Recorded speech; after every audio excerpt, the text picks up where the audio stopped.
Star. Yeah, y'all already know. Seven the pan. That dude Fizz on the beat. Yeah. We live in entertainment. Sound change. Crown the kings, homie. This is where it get ill. About to have the tip off live as a tip drill.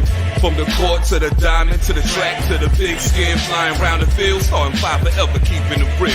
If it matters in the world of sports, jeans and long sleeves, they taking no shorts. Hot the depot, yes. These other sports podcasts live as a pros course. Biz market wave, it's starting five goes off. No matter who you cheer for, emotions out the window. They analyzing with clear thoughts. They take it way deeper than the force ever. No longer got any use for the four letters. The latest news, score stats and the view from the sideline. Ain't no guideline, it's just the truth. Yeah, no need to dig for a pardon line. It's always in season. The people starting five. We going in on three. Run the baseline, starting five. Get it. We got what you need. If it's sports news you see, we don't waste time. We talking cause we live it. We got what you need. We going in on three. Run the baseline, starting five. Get it. We got what you need. And y'all know me, seven sign. I'm the illest cat stick. I got what you need.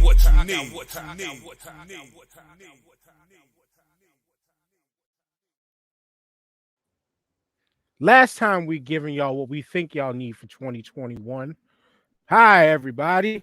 It's your boy, the man, that DJ Dave Ace 5, your mom's favorite fat guy, all the way from deepest, darkest Africa. And we are back with the newest episode of the Starting Five. Last Starting Five of 2021. Up in the air year.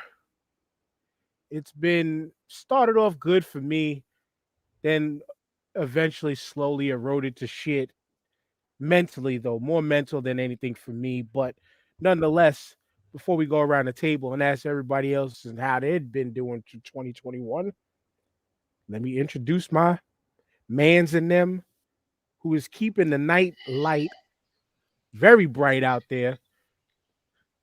Yo, what up, sir? How are you on this balmy December night towards the end of the year? I don't believe it's damn near almost 45, 50 degrees out here, and I'm smoking a cigar. This time last year, that shit wouldn't have happened. It was freezing. I was indoors, and I was mad at you because you had a heated blanket and shit, and you was out there smoking a cigar. See, as I told the homie, and we're gonna let Ed introduce himself in a second. But as I told the homie Ed before, I sacrificed the heat for tonight for this damn ring light, so y'all can see my black ass. But nonetheless, we got the homie Ed Molina back with us. What's going on, Ed? What's up? Yeah, Ed Molina, one half of the Ed Buzz Freak Show. Just chilling, man. 2021, like you said, mixed bag, but mostly good. I can't, man, compared to being indoors 2020, like compared to being locked down 2020, shit. It's one thing I learned about 2021 is take your victories where you can get them. Like whatever little W in your life you got, embrace that motherfucker, So yeah. I've had mixed bag, but I'm here. Let us know how the 2021 was for you. There's to sum up your 2021. You don't have to give it to me in one word. You can give it to me in a paragraph or statement. However you're feeling, man. Just keep going. You know what? Blessed. I'll tell you what, blessed. And I'll tell you why. I was working with Bronx Borough President Ruben Diaz Jr. And I did a lot of great stuff up there working with him in the Bronx. A lot of stuff that I'm looking back that like, damn, I did that. And so, shout out to the king of the North, as I call him, since the Bronx is in the North, Ruben Diaz Jr. He's finishing up and retiring. Then jumped into I guess you could say celebrity mayoral campaign, get that out of my system. I wanted to do a mayoral campaign and I jumped up with the Andrew Yang campaign. Don't judge. But that was like a celebrity type of situation, that a great learning experience that a guy could parachute literally weeks into the campaign and create this apparatus that, okay, it didn't end, it ended in fourth place, but I mean, it took Eric Adams 12 years to build his apparatus. It took us weeks. Like, Right, you know, right, and Also, that's Eric crazy. Adams didn't. It's Go ahead, crazy. Dan. I was gonna say it's crazy because you're talking Andrew Yang, and let's remember it might have been only a few months prior. He was just trying to run for president. It feels even like it was only months prior. and it's funny, he went from the presidential campaign, parachuted into the Georgia situation with the Senate race, and helped out on that end. And I know he took a lot of flack for that he was trying to steal, Abrams' thunder, and he wasn't. But every vote counted in that situation. Every vote, literally every vote counted. And he helped with the Asian vote out there. And then from there, jumped to the mayoral campaign. And maybe that was the mistake, was not taking a break. It's that's a big sprint.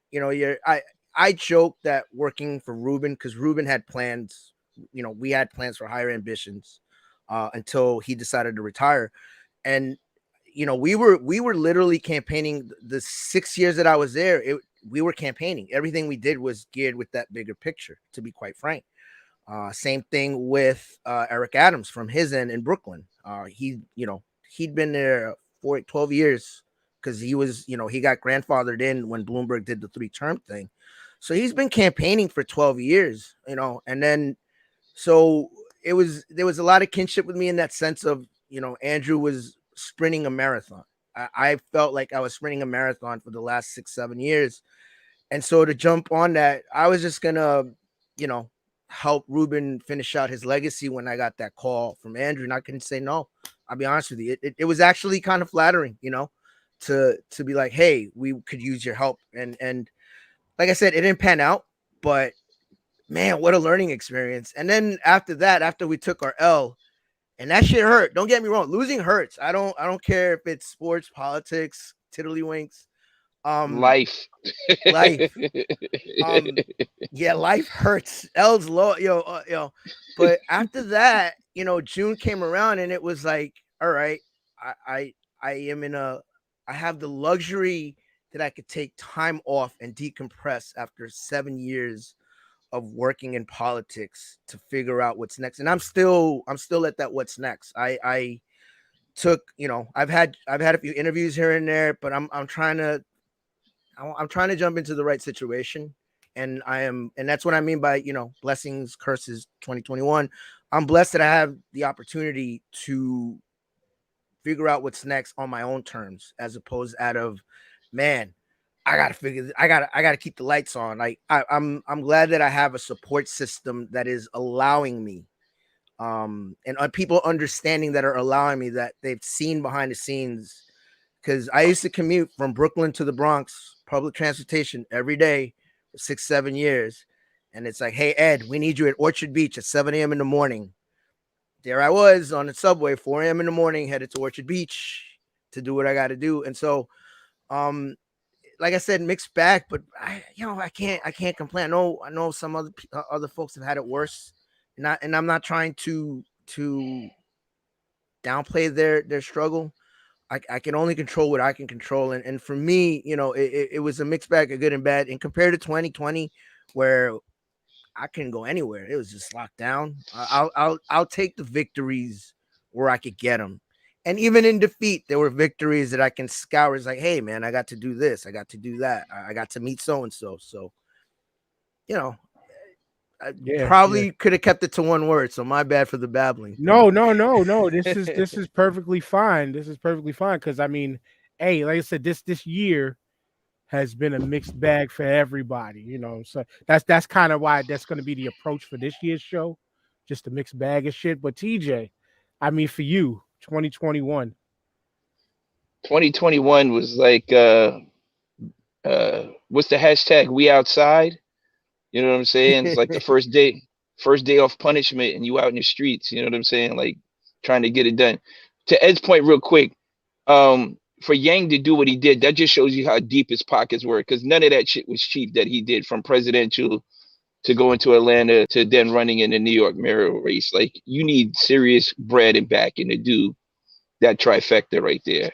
To just really quick, and I don't mean to interrupt, I will say this. No, he is prodigious at raising money, whether it's raising money for his nonprofits when he first started out in his career to this campaign. It's a skill set that I certainly don't have. That's the one. I have friends that do fundraising for either nonprofits or politics. You're literally begging people for money. I ain't got that. Like, and it's not that Andrew's struggling, it's that he just has a knack of convincing people to part with their money in whatever his belief is. Whether you like his belief or not, that's a whole other different debate. But it was like, and that's what I mean by like, man, like he did this, what it took Eric Adams. And look, Maya Wiley, her campaign went broke. I think with every election, when you're in an election, most elections, you get to a point where the money runs dry and you're sitting there thinking, do I really believe in this candidate? You know what I mean? Because the checks are no longer clearing. I think Maya ran into that problem, and Andrew didn't. It's this insane just ability to raise money. But since we're stuck here for a second, quick aside on her. She also, too, kind of just came out of nowhere. Because I personally, I know, I mean, and we're lifelong New Yorkers. I'm a lifelong New York City dude. I've never heard of her before she just popped up out of nowhere. You know what I'm saying? And that's kind of how she felt. And she ran on a lot of good things, especially for women, particularly women of color and all that good stuff. But she came out of nowhere. Nobody knew her. Like, that's just kind of what it felt like to me. Is like nobody knew who Maya Wiley was for her to even truly ever had a chance. But then yet when the numbers panned out, she was close. It seemed like she was pretty damn close. Because you know what? A lot of New Yorkers was like, especially they was like, you know what? Yes, let's give this black woman a shot. And all praises due to her for getting as far as she did. But still, I think that unknown factor of who is she? Like literally most of the way through, I was like, who is she? And a shout out to Sarah. Like she was like, I researched her and she was letting me know little things here and there about. I was like, oh, okay. She don't have my vote, but okay. But also I vote independent, so I couldn't vote primary wise anyway. Right. But it is what it is. And that's, I think with her, the AOC effect, once AOC jumped, I felt maybe if AOC had jumped earlier to help her, that might have helped her a little bit sooner. Maybe. I think that last minute push, maybe, I don't know. Because she's very polarizing herself, AOC. You either love her or you hate her. And that's situation. A lot of New Yorkers hate her. And I can say it like, it's not the majority, but remember where I live. Yeah, no. Staten Island. Yeah. The voices that I work with and I hear on a daily basis, they just don't like her because they see her on the news, see her as a liberal. Motherfuckers keep like, oh, you liberal this, you liberal that. Don't even understand the fact that your dumbass lives a liberal life. These dumbasses don't even understand. You live a liberal life as is, claiming to be Catholic, but you're out at the fucking bar every Wednesday, Thursday, Friday, but then allegedly repenting for your shit in a confessional booth that you probably got touched in, but we're not going to go any further on that. Whoa.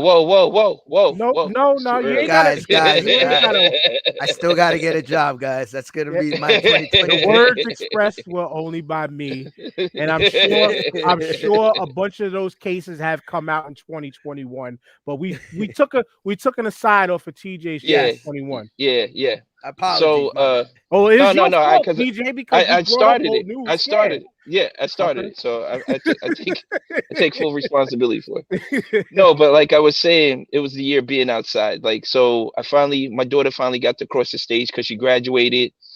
She didn't have any graduation ceremony in 2020.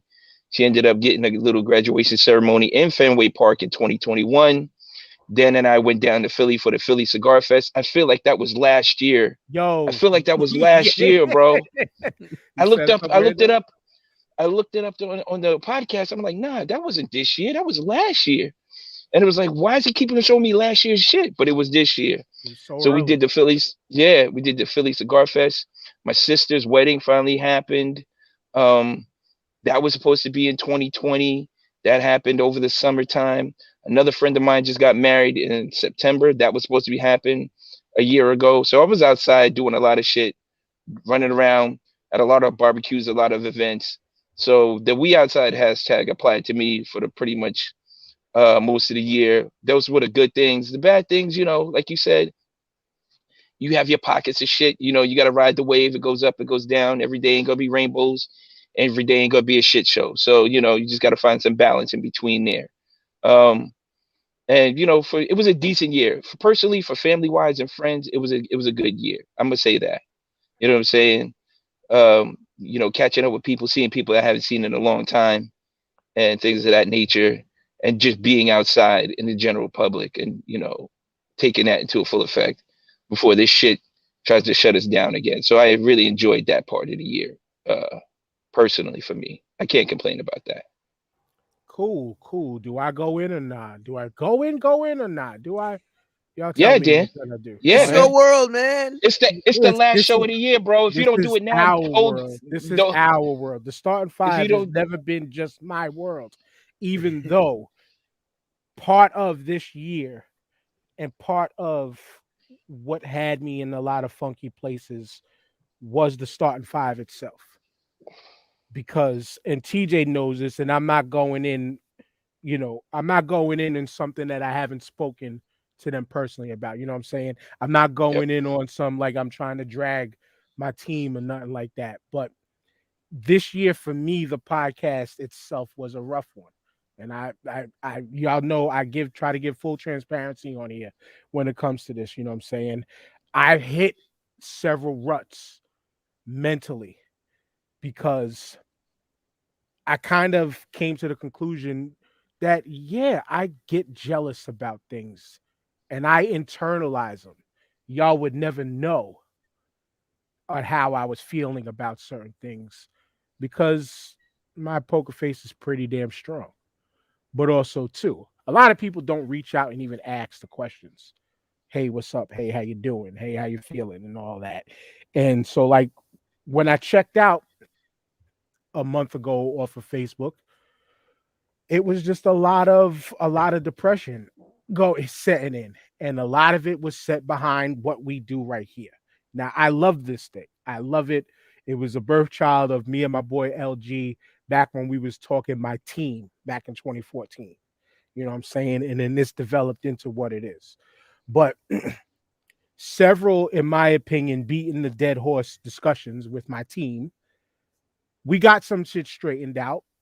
And TJ and I got the ball rolling a little better than where we've been at, but creatively within this, just life in general, New York City with the stupid ass rules and laws that just get made up on a whim behind all this COVID shit because it is still the great unknown. Like even just today, and I think this week that the CDC even changed the rules on quarantining. Like you can like they're saying it's okay to stay home 5 days now and not have to retest. You can come back because what they're now finding is the worst part of you having it is 2 days after you feel 2 days from when you start to feel symptoms and 2 or 3 days after the symptoms go away or whatever. Like so much unknown that my creativity has hit a rut because unlike TJ, we haven't been outside doing shit. We haven't been creating events. We haven't been, and I'm not talking. I'm talking from me, but I say we because it may come from my brain, but I never want to do these things alone. I always want my people to roll with me because the saying that I used to always say on this podcast is get down with us while we're down because the ride up is going to be that much sweeter. And I love to carry my people along with me for the ride as long as everybody can get in where they fit in. And within the podcast space, TJ has got in and fit in the best so far. You know what I'm saying? There's no Thank shots you. at Katara, no shots at JP. This is conversations we've had. But the lack of success over the 7 years of doing the starting five aided to my depression. And I'm not here crying saying, oh, just listen to me to make me feel better. No, we try to deliver y'all quality shit each and every week. And to see people who are, you just happen to be famous gaining more success. And these are no shots at people we know. I'm talking about people I don't know. People I don't know. Podcasts that pop up all of a sudden and you got fucking sponsors and you just started 2 weeks ago.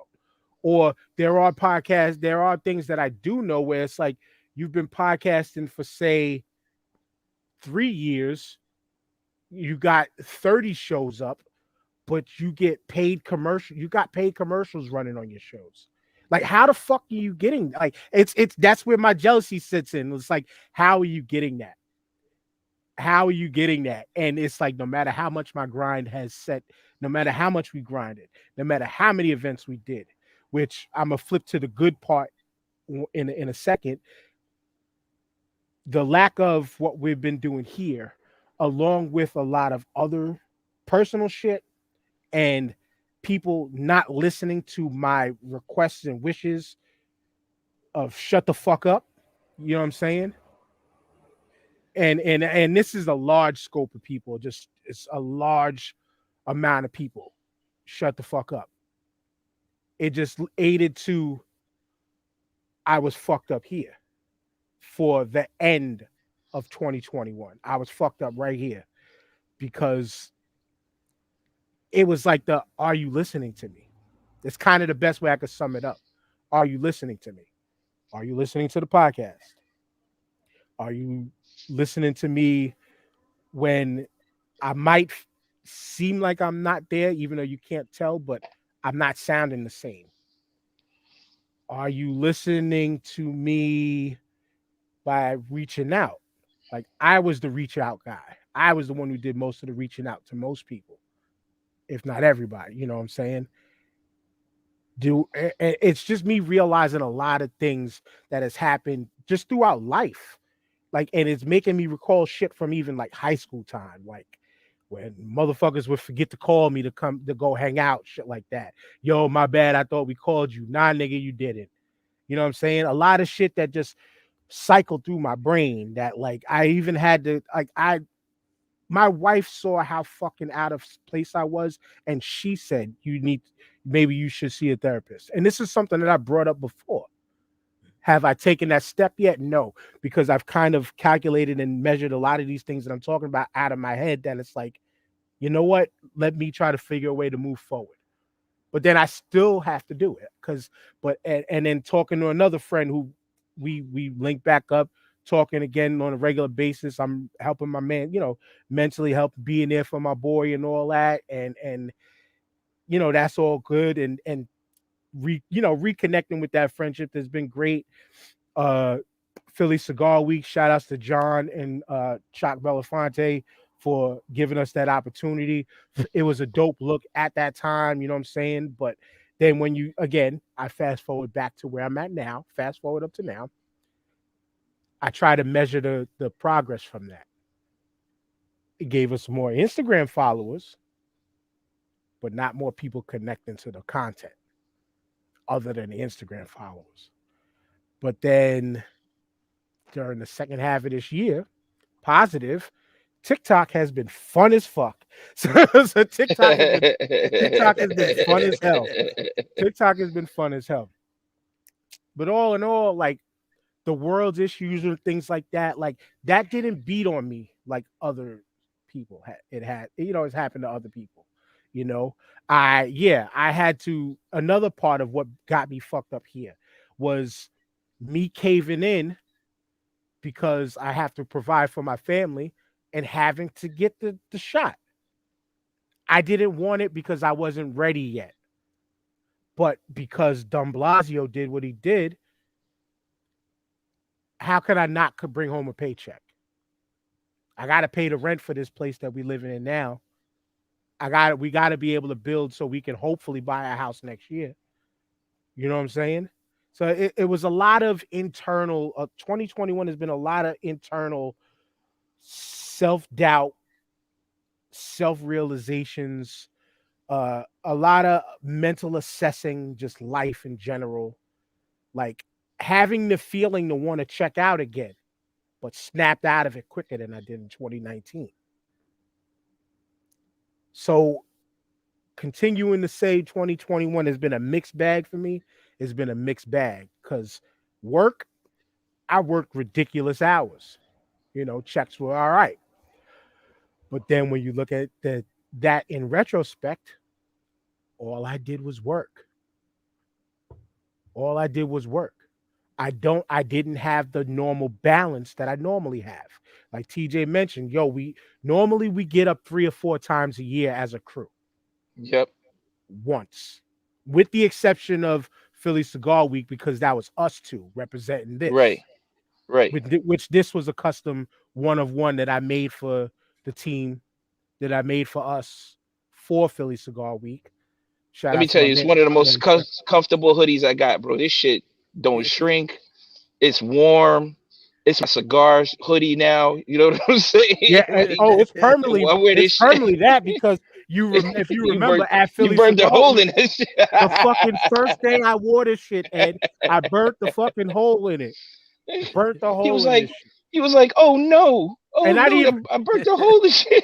Yeah, and I didn't even know it happened. Yeah, it just looked. I just looked down, and I was like, what the fuck? But again, after he did that, I kept my cigar far away from the hoodie. I was like, I'm not burning my shit. Nope. I just had flashbacks when I used to smoke cigarettes, and I'd find a hole in my coat, like, because Bloomberg, he made that law, you got to go outside to go smoke. And then I remember, like, that's just like it's such a little thing, but it's such a defeatist feeling. Like, fuck, how? Like, you know why? Because you can't wash that shit out. You can't patch it up. It's a fucking hole that can't be replaced. You got to replace the whole thing. And that's the funny shit, because I asked my wife, I was like, do we have a needle? Like, I know we have thread somewhere, but do we have any needles? And she was like, no. I was like, damn it, because I wanted to try to sew this hole, because I could sew. I know how to sew, you know what I'm saying? But I would have tried to sew this little something real quick, because it hit me like, like, I love this shit. This is literally my, everybody got that like piece of clothing that you just throw on every day. You don't leave the house with it. You don't do nothing. You ain't worried about underarm funk or ball sweat. Don't on the same clothes you at home. You ain't going nowhere. This hoodie is like, even when it gets cold, like, hoodies are my jackets. You know what I'm saying? But I digress. Back to 2021.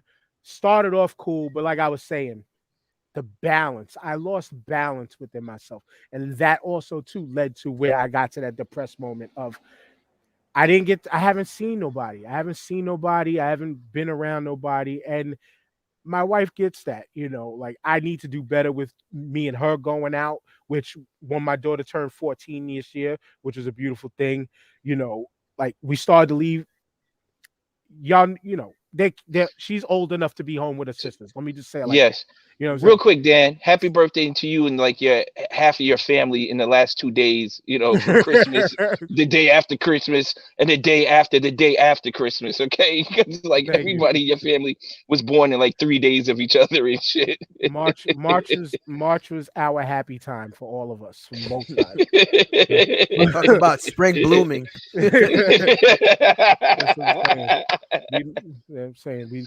We lived it's real again. But yeah, thank you. And yeah, people know my youngest daughter's birthday is December 26th, 5th. My middle daughter and my father's December 26th. And then I got a cousin who is the 24th. No, I got a homie who's the 24th, cousin who's the 23rd. Shout outs to Roxy, our girl Roxy. Her birthday's the 26th. I know people on the 27th. Shout out to another homegirl, my friend Lynette, way back, old school friend. Her birthday's coming up New Year's Eve. I know somebody, I think, on every day of this week that has a birthday. Well, if you want from the 25th to the end of the year, shit, If you want to throw it in early before that, my brother and my mother and my brother respectively are the 11th and the 13th. So of January or December? December. Oh, because I was gonna say, because January, my sister was born on Martin Luther King's birthday, the 15th. Like, we love holidays, I guess, because my younger brother, when he was younger, his birthday was always Easter. I was an Easter baby. There you go. I was an Easter baby. Yep. Y'all the zombie Jesus babies. but all in all, man. Chosen, right? But all in all, 2021. You got the hair for it, Ed.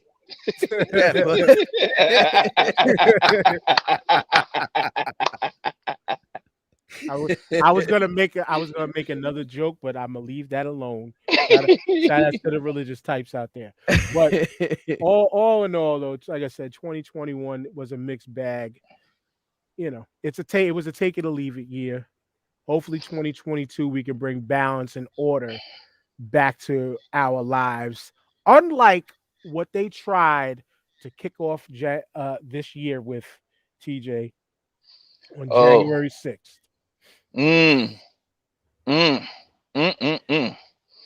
We want free. We want free. That's what that was.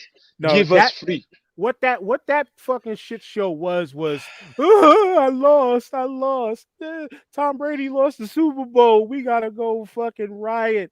Michigan is about to lose the playoff. We gotta go turn and flip cars and burn houses down because we lost the college football playoff. That's what January 6th insurrection was to a T. Motherfuckers upset because they lost. They lost. White people throw a tantrum, bro? You want to see white people throw a tantrum? That's how you do it, bro. In epic fashion. Tantrum. Like, they like that kid screaming in the floor in the middle of the department store, and everybody's looking at him like, God damn, like, snatch him up or do something. Don't just let him continue. Don't let him continue to scream like this. He's fucking it up for everybody else. Nope. Somebody change that diaper, man. Somebody change that diaper. The motherfucker wants attention, obviously, and you're not giving it to him. Change that diaper on an 8-year-old. Fuck. But yeah. Oh my God, man. Like you said, the attention. The attention, but it was also the disrespect. The disrespect, bro, on another level. The real disrespect. I can only imagine this was the same shit way back in the day, or how the Civil War started hundreds of years ago. Like, but that level of disrespect was just ridiculous. But it was the irony behind this said disrespect, Ed, that was made it fucking like holy on a shit. Lie, built on a lie. The irony of America, and the first thing you did was go tear down American government building. You tried to. You know what I'm saying?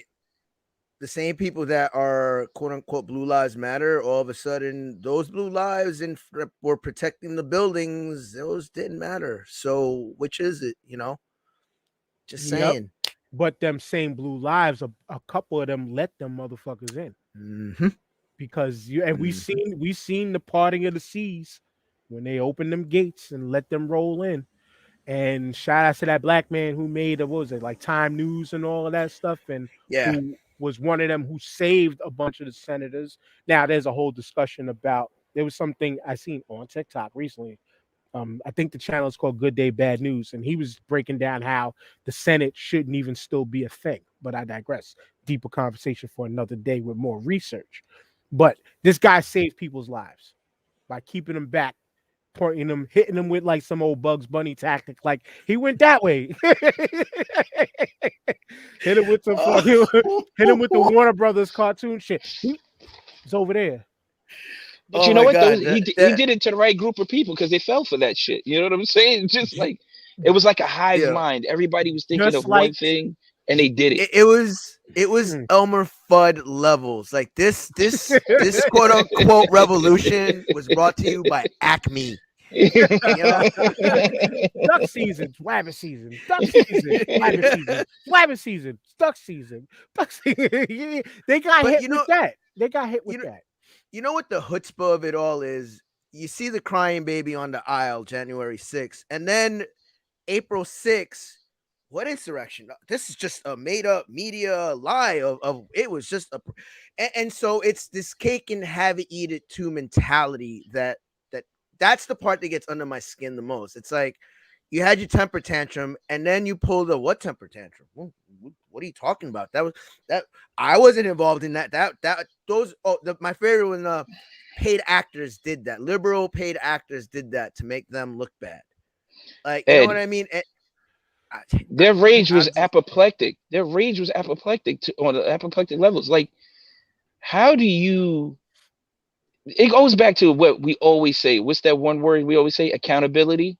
Nobody wants to take accountability for their actions. That's exactly, they want to point the finger, and then they don't want to point it back at them. They live in a house with no mirrors. You know what I'm saying? They walk outside. Oh, there's shit on the floor. Wasn't my shit. Let's keep it going. And I'm gonna take a shit right next to this shit. You know what I'm saying? It's just crazy.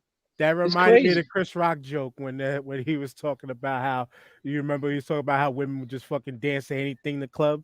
And, and he was like, well, he ain't talking about me. And they're like, smack with it.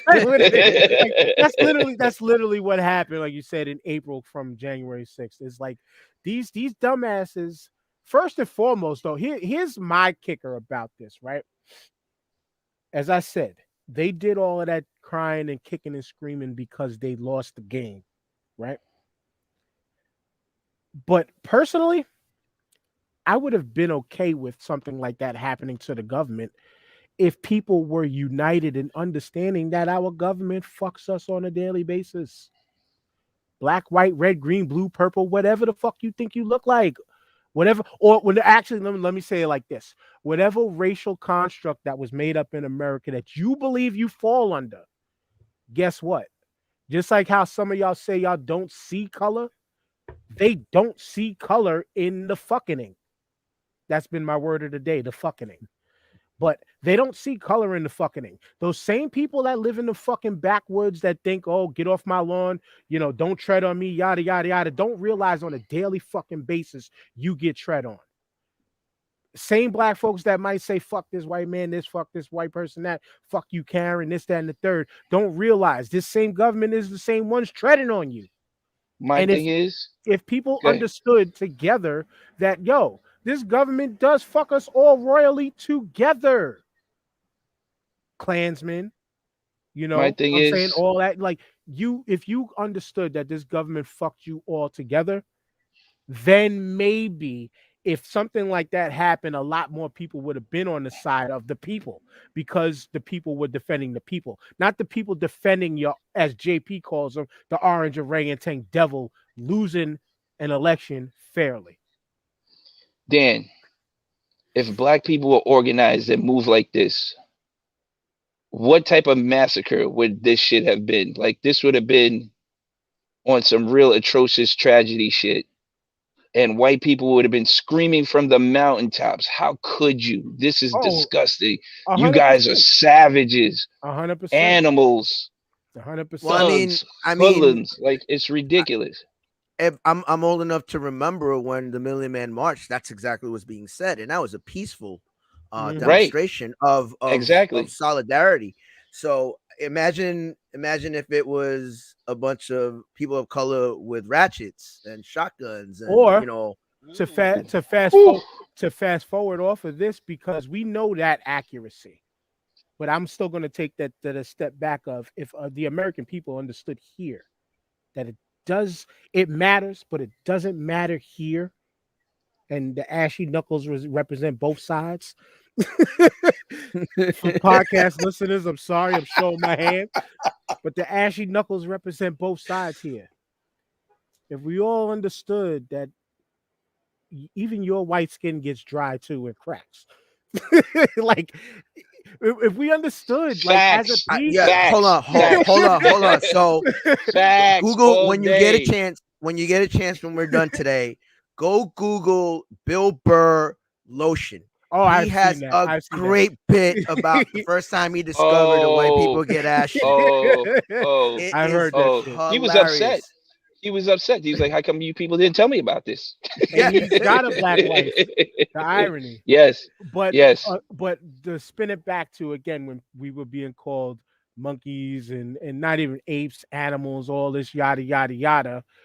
We got to fast forward it up to the Derek Chauvin case finally going through this year, him being found guilty, and all the protesting and stuff that surrounded the whole George Floyd. Well, George Floyd would happen before that, but like the Derek Chauvin, finally that case happened, and we all remember what happened in those protests and stuff. We were getting looked at in a certain way. Meanwhile, it was white people who were out there being agitators, but that didn't happen this year. The results of the Chauvin trial, Ed, I mean, it's like a hooray, and I'm glad it happened, but it still felt like a one clap. You got one. Let's move on. Yeah, it's one of those things. We talk about getting our W's where we can. I think that was one of those situations where it's like, okay, the system worked in our favor for once, type of thing. You don't. It's one. I don't know, man. It's like you don't want to like that. We have to give props for it for the right thing. That's very telling in and of itself. That like, hey, you know what I mean? Like, it's just I'm tired. That's what it is. You know what I mean? Like I again, I'm old enough to remember the Rodney King case, and it's recycling of those emotions over and over again. Where you're right. It's take your victories where you can get them, and one clap, one or a little golf clap, and let's see more of this. Let's hope we see more of this. Well, Because we just did, TJ. We just did in yeah, what's that woman's name? Kim Porter, who shot the. But we also saw it in the Ahmaud Arbery case as well. You know what I'm saying? Yeah. And the who's the girl that walked in there on a dude who was eating ice cream, and she thought she was in his apartment, and it was the cop, Geiger or something. I think that was Amanda. Is that in Texas? Yes. Yeah, that was in Texas. Amanda Geiger or something like that. She also got convicted. She went to the wrong house, wrong building. Yeah, she went to the wrong. No, she went to the wrong apartment, wrong floor. Yeah. She thought it was wrong. It was in the same line, but it was wrong floor. Right. So I think Chauvin maybe was the domino that started the maybe people seeing that these people can't be convicted of doing foul shit and not getting away with it. Even today, the chick just got convicted just like an hour ago. Maxine. I don't know how to pronounce her name. Yeah, I know you're talking about. The Epstein chick just got convicted on 5 or 6 accounts for trafficking. Jesseline. Yeah. Oh, she just got convicted. Wow. Yeah, she got convicted. Yeah. Yeah, an hour ago. charges. That just came out an hour ago. Yeah. Yeah, breaking news. Yeah. That's a crazy one because of the amount of people tied up in that shit. That is a crazy one. Yeah, she knows a lot of powerful people. I mean, it doesn't help that a lot of these charges were against kids and minors, and they don't like child molesters in jail to begin with. Hey, man, it's your bed or your bunk bed, I guess, because she's going to jail. Like, choose top or bottom. You're stuck. And she's in for, they're probably going to have to put her in like special housing type situation because of her fame, because, it's involving kids and they don't like child molesters. Ed, well, I'm hoping one dies in jail. She's coming from a lot of money too. She's got money, and that's not just also the level of information she has. But she's been around as Epstein guy, where it's like, and that's where she's screwed on all levels. And that's where I wanted to go on briefly on the point of you said she's going to need a custom place because let's remember what happened to Epstein. Air quotes, no air quotes. She might have her own cell. You know what I'm saying without saying it. But we're not going there. But as Malcolm said, them chickens have come home to roost. Yeah, so I think we're seeing not all. No, but we are seeing. Like I said, I posted all the people that got convicted on my page. That we're seeing a little bit of progress. It's not much progress, but it's a start, and we need to see more of it. And shout out to my man Giovanni Edwards. He said we need a CVS receipt list of all the people that need to get charged and convicted. I was like, no doubt. And on that real quick before we move on this, because there was another thing that I'm gonna bring up before we get off the whole political spectrum and social justice spectrum of things. But Did you notice that the list of names that they did bring out, that they did reveal, a lot of black folks, a lot of rappers, a lot of known artists, musicians, and stuff, but majority of them were all black folks. Like they had Jay-Z's Yes. name in there, they had Beyonce, but that doesn't mean that these people did anything. No, I think it was because they were that they were paid to in perform at attendance. events, like private events and stuff. Possibly, but these people were at Epstein events and all that, and then Right. they kind of threw these names out there with the court documents, but with no like, ooh, look at these names connected to this. Yeah, I think one of them was But like Chris Tucker, and he was like, "Nah, fuck that. I wasn't out there doing no crazy shit like that. They asked me, they paid me to do a bit, and that's what I went out there to do. I didn't know what was going on behind the scenes. I was just like, I yeah, don't know." And that's the crazy, like they're trying to throw all these bold names to make us forget, hey, that Prince Andrew guy. You know, there's probably some Yes. Saudi princes out there or Saudi oil money. We don't, bunch of Brits, yeah, royalty, they threw and the so easy names. and so they threw the page 6 in the New York Post. They tried to throw the page 6 bold names. That's the okie doke. And like again, yeah, maybe Chris Tucker got paid to perform. He didn't get paid to diddle kids. Like there's a big difference. There's a big difference between Prince Andrew and what Jay-Z was doing. There just is. And I don't think it takes that much critical thinking, but maybe it does. Maybe I'm just overestimating that the masses are asses. But in a lot of ways, it's one of those things where it's like, why are you bringing up the list of people? Because performers, they don't. DMX. I've heard stories of DMX. God bless the dead. Also, someone who passed away this year. But DMX got paid by like some of these African, oil princes to go perform out there. Oh yeah, I heard that story. Does that mean that he was like abusing the people of those countries? No, right. It's a gig. Like was he out there whipping like cracking whips on fucking right conflict diamond fucking miners? Like no, like that doesn't mean that. Like yes, Ed, it was a paid gig. You could have been in and out. You could have been check will travel. Check will travel. That's what all it was. Like I don't want to get anyone in any legal trouble. But how many of us have been in situations, whether it was a club, where it was a house party, a street party, where shit popped off and you just happened to be there? Oh, that was most of my 90s childhood, bro. my boy, we was hired to DJ a party at Mariners Harbor. Somebody gets shot right outside. How the fuck are we getting out of this apartment building? It's the 90s, the 80s. If you was in the 80s, I was in the 90s, late 90s, early 2000s. Yeah, we was there, and that doesn't mean we was pulling the trigger. That doesn't mean that you were holding the door of the getaway car. You just you had crates in your hand. What the fuck are you gonna do? Exactly. But to round this off and move off of that, because that breaking news was like, holy shit! I really thought that they was gonna find a loophole for that woman to walk, or not even a loophole, just a. I don't know, man. She was screwed. Yeah, but there was just that vibe of, maybe we don't want her to go because she got my name in her pocket too. Like I feel you. I understand where you're coming from. You know what I'm saying? That's how. But it's kind of like the R. Kelly thing. There's a video out there. Like, come on, stop. Same thing with her. There's video of her.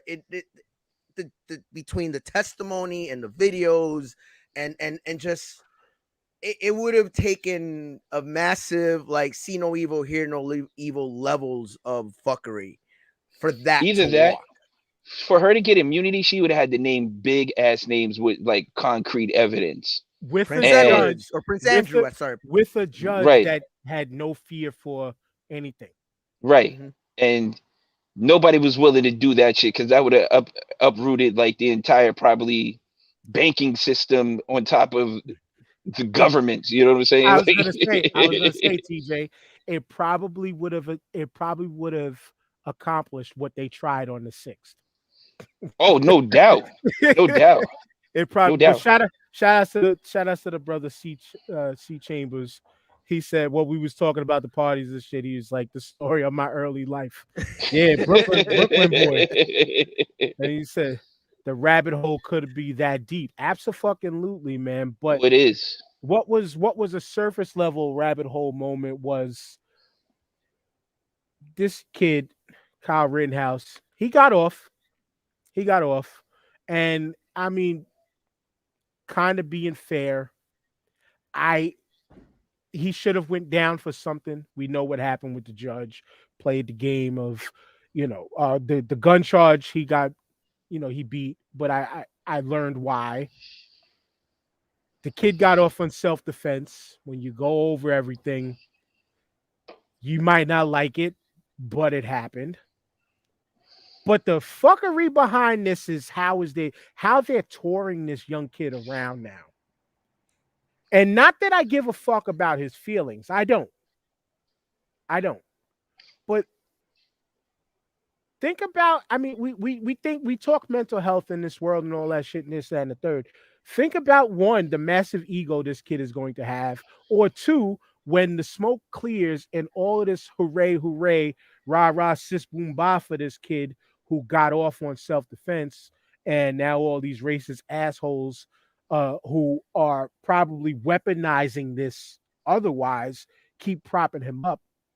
What happens to this kid once it all falls down? All this is a young George Zimmer. This is a young George Zimmerman right here. That's all that is. Yeah, but propped up times 5 because they wasn't parading around George Zimmerman this same way. Yeah, George Zimmerman. That's where I was gonna go with that. I mean, with George Zimmer is okay. He got off on stuff, but he's kind of in a much deserved shitty situation where he's kind of like persona non grata. Mm-hmm. This kid is being offered internships with senators and U.S. congresswomen. Because I'm thinking of Marjorie, what's her face, Green, yeah, and Boba or Boba Fett out in Colorado, whatever her name is. But it's like you have right wing politicians literally arm wrestling for this kid to be in internship in DC. Now, I've never done that process. I know people that have gone through the process of trying to intern in DC with a senator or a congresswoman or a congressman. It's a lot of loopholes. You got to know somebody. Those don't fall off a tree. This isn't, you think it's hard interning for like ESPN or the New York Times. And this kid is being offered those type of jobs. This kid's being given platforms that Zimmerman was not given. Maybe it's because of youth. Maybe it's because of the thinking has changed. I don't know. But this kid is being treated like a right-wing celebrity. I mean, you had people I saw people on my timeline pretty much acting like they won the lottery. Like I didn't know there was a check in the mail if this kid got off. I didn't know that, but that's the way people were acting. What was that Chris Rock check? Chris Rock joke, the OJ check in the mail. Well, Rittenhouse check in the mail. I didn't realize, I guess the check is the same check that the paid actors January 6th got. I don't know.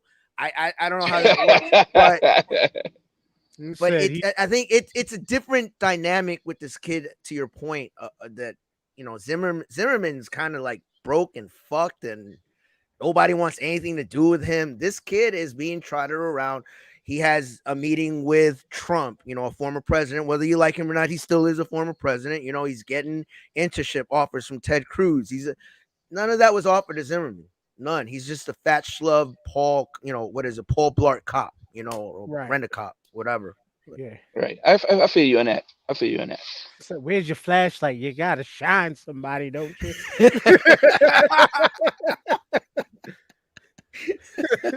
Shout out to DC Curry next Friday. But yeah, I mean, this just the tragic part about this kid is the homie TJ got the whole word up. But as the homie C Chambers mentioned, that murderous savage life. But it's like, he said he should drop a drill record and spin on Congress. But it's just like I look at it, like I said, I'm not looking at it from a sympathetic angle or aspect, but just I'm looking at it from the George Zimmerman side of things. Like this kid is he's approaching 18 if he didn't turn 18 already, and this kid's life could be turned to shit behind this. But it was all due to his own actions. Don't get us wrong. Don't get me wrong. I'm just looking at it on a mental health aspect of like, yo, this kid could be shot for life now, or he could be set for life. And that's the scary thing about bringing up the whole internships with government thing. Like you're getting fucking red carpeted opportunities that people who got to spend 80, 100, $200,000 on college to not even get those same opportunities, all because you killed in the name of self-defense. That's what the court said. That's what it was. That's what it was. Is that privilege? Is that privilege word again? It's most definitely privilege, but it's most definitely fucking privilege. But at what, like, it's literally, it feels like at what cost? And it's like at what cost? And for what reasoning other than you got off on self-defense in a situation that, let's keep it real, you didn't even have to go out there to begin with. And that's literally, I mean, just to not, I'm oversimplifying, but he didn't have to go out there to begin with. Just like any of those people did not have to be out there to begin with. Regardless of us, our people voicing their opinions or not, nobody had to be out there. But as I mentioned, with leading into the whole George Floyd situation, you know what I'm saying? The whole George Floyd situation as a whole, I mean, one, that could have been preventable.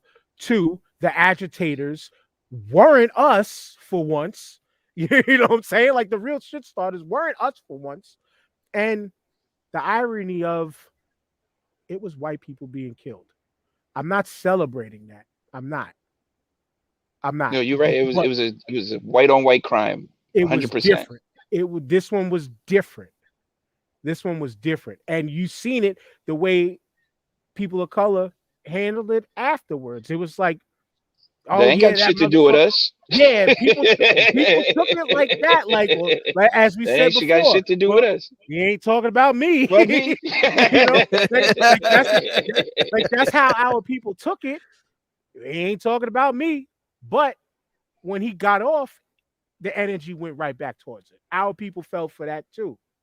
They went right back to it. Oh, you motherfucking murderer! You got away with it. You got this, that. Sometimes, if we slow down, take steps back, and really break down and analyze things, you can see why that kid got off. You can see why the kid got off. Absolutely. But it's to me, more of the problem lies in the after effects. That's where I think more of this is really, really the problem. The case itself, it is what it is. But it was more the after effects. And let me pop this comment on before we move up. And this is from the homie C Chambers again. Thanks for checking in, good brother. We got to get up. It's been a minute. We keep talking cigars, and you a smoker like us. But he said, I work in the psychiatric healthcare. The first thing we learn is de-escalation. The training is in the academy now. It wasn't before. That's great. Yeah. That is a great thing, and de-escalation is something that, I mean, I've been trying to be a de-escalator for so long because niggas go to jail for nothing, and I keep saying I need a good fight in my life, but niggas go to jail for nothing. Black people are programmed to de-escalate before they attack, bro. That's our first. Dave, if you hear, do you really want to do this? That's de-escalation, all right? No. If you hear, and it depends on the tone. So it's good. Once yeah, I've had to teach my non-New Yorker friends that one about what's good. That tone can mean a lot of different things. Yo, that shit, I wish I could find it now, but that shit brings me to another TikTok. I think somebody was like, this is like I think they said in Philly, even though we know New Yorkers, this shit goes anywhere. They was like, it was in Baltimore. It was like, you good could mean like 10 different things. It's like, are you good? You good? Meaning like, no, really, are you really good? Is everything okay? Or you good? Meaning like, yo, we might have a problem on our hands. But like, but So I I will got a say quick that there's some question. New York shit. That's New York shit. It's tone of the voice, like Ed said. You know, as the Transformers in the background, I didn't put Starscream up there, but we all know Starscream's favorite words: retreat. Get your ass out of Dodge, motherfucker. So pardon my ignorance, but is Finna like that down south or in the I Midwest or guess. wherever? I don't um, know. Well, that's kind of where we um, got it from, Finna. I'm fitting to finna be. because I'm finna is like an fixing to. adjective, right? You can use it to in it like and we finna leave, we finna do this, we finna do that, or we Okay. finna whip your ass. You know what I'm saying? Like Yeah, it's Because just it's a very interchangeable word. because I guess because of rap music or rap culture, I hear Finna, I feel like shit's gonna pop off. Like like shout out I to see. Hollis that he Yes, says I'm a, shout that's out to what it means. Hollis. It was either, I know in the South it's either I'm finna or I'm fixing to. Yes, Not fit. yes. He said fitting. Now some people, I think New Yorkers say fitna. I think we say fitna more than anything else. But it's either fitna, finna, or fixing to. You Fixing. know, my cousin would always say, "So what we finna do?" There And you we're like, go. "Oh shit, what are we finna do?" You know what I'm saying? I don't Yeah, know. but You tell me. Shit. we gotta. We might have to break that down one episode next year. Like yo, like words with multi meanings. That yeah, pretty much something gonna happen for sure, whether it's good or bad. Something definitely is gonna happen, yeah. man. And But to your point about New York is, it's I think it's a New York vibe, especially from the 80s and 90s era. You have a sense of when to de-escalate or retreat, to quote that great philosopher Starscream. You just you just it's like that spider tingle to take them, from Marvel. Like you just know, like I've I've ridden the trains so much in my lifetime that I know when to, like, you know what, I really don't need to be on time right now. Let me just get off this train as you Ed, see stuff escalating. You know what I Ed, mean? it's called reading the room, Ed. It's called reading the room. it is. Just be conscious of your surroundings when that shit goes down. Who are the Yeah. participants? Who are the actors in this portrayal of shit about to go down? Are they your friends? Are they your enemies? Are they people you know or don't know? You know, like you said, that spider tingling sense goes off and says, "We need to get the fuck up out of here." Like I don't like the Yeah, way this. I'm It's a gonna be late vibe. today. Yeah. Yeah. But I mean, you talking New York shit though. I'm glad I found this with the quickness. I have to share this because this just sums up New York and kind of what we all been talking about as a whole, yo. This no, it's not a video file, my bad. But this picture right here, I'm sorry, podcast listeners, you're not gonna be able to see this, obviously. But this shit here sums up New York like no one else's business. So to describe it real quick, it's somebody in a New York City subway. It looks I like don't an know if they're NR not. train. It definitely looks like an NR Yeah, train or something. could be an F train, but it's someone on the floor either happily drunk, passed out, or the best heroin they have ever had, or Got just knocked knocked the the fuck fuck out. out. All three are, or all of the above. It's New York, and everyone's just looking at their devices while dude is just laid out. And if you've ever ridden the New York City subway, we've all been in that experience, but you just let that be. Yeah. Yeah. Mind your As business. as Mind your business. as the meme says, and I quote, "Don't nobody mind their business like New Yorkers." And this is actual factuals because yo, when I seen that meme, when I first seen it like a week or two ago, my first question was, I wonder how many people stepped right over him like nothing happened. Oh, the whole Oh, car. The Yeah, whole exactly. car. When I saw that meme, Dan, I caught flashbacks. I was like, oh shit, how many times have I seen this picture?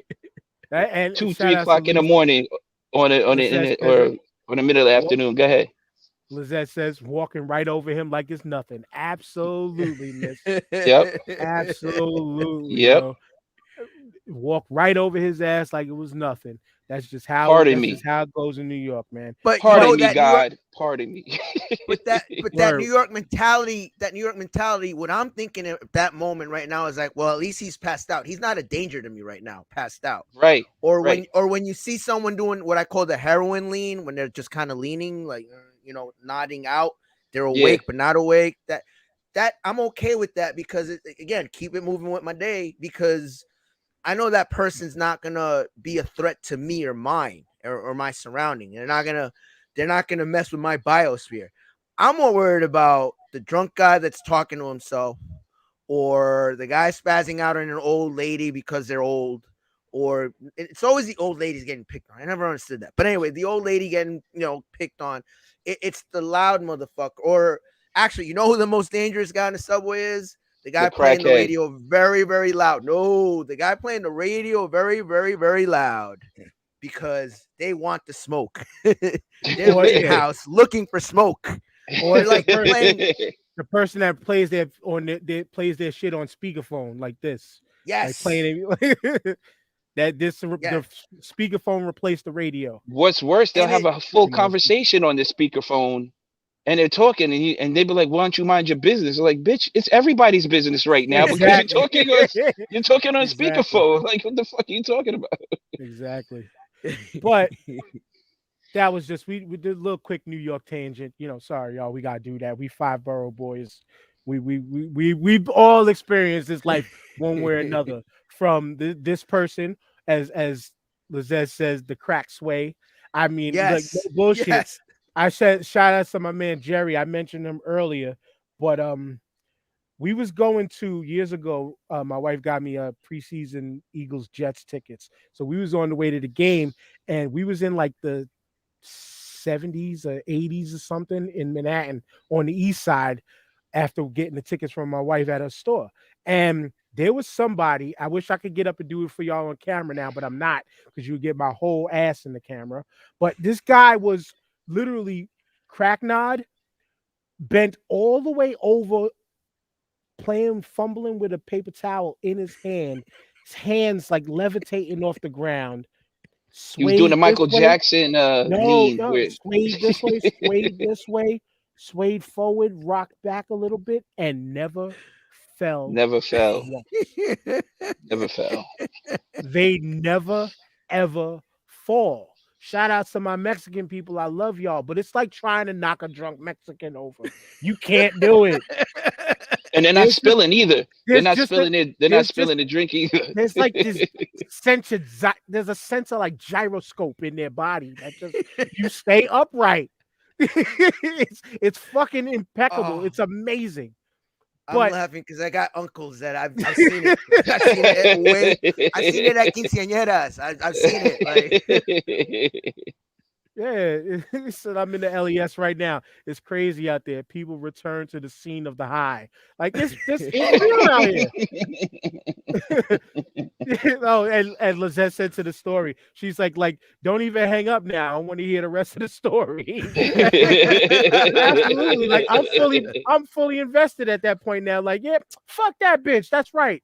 That's right, girl. Fuck that. Like, you know what I'm saying? Like, sorry for the New York. We had a real New York tangent for real, man. But we got to get into real quick best and worst moments in the sports world.